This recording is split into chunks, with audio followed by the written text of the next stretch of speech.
बड़ी खबर यूपी से। यूपी के हमीरपुर में गांवों के हालात बदतर दिख रहे हैं। डर की वजह से लोग नदियों में शव बहा रहे हैं। हमीरपुर में यमुना नदी में बहते हुए 6 शव मिले हैं। यमुना नदी में लाशें मिलने से हड़कंप मच गया है।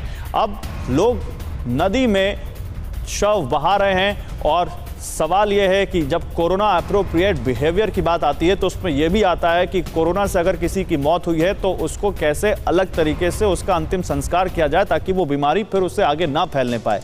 लेकिन लगता है ये जागरूकता अभी भी बहुत कम है लोगों में। अभी हम आपको दूसरी लहर गांवों में कैसे कहर बरपा रही है इसका एक और उदाहरण हम यहाँ पर आपको देते हैं। देखिए, मई 2021 में अभी तक क्या आंकड़े हैं गांवों से ये समझिए। मई 2021 5 मई 2021 तक अभी 39 लाख से ज्यादा मामले गांवों से आ चुके हैं और मौत का आंकड़ा इन गांवों से 36,523 है।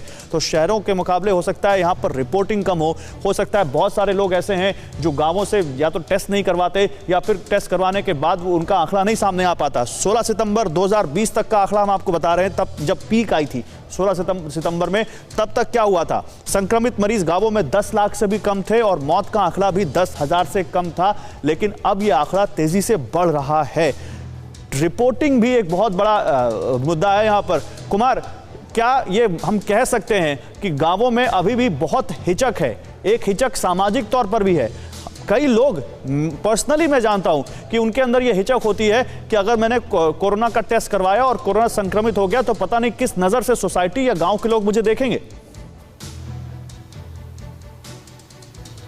2-3 बातें हैं गौरव गांव को लेकर। सबसे पहली बात तो यही कि जिस बात का डर था, सरकार डर रही थी कि गांव तक ना फैले, अब वो गांव में फैल चुका है क्योंकि मौत के आंकड़े बता रहे हैं कि ये डेथ कोई और नहीं बल्कि कोरोना के हैं। पहली बात।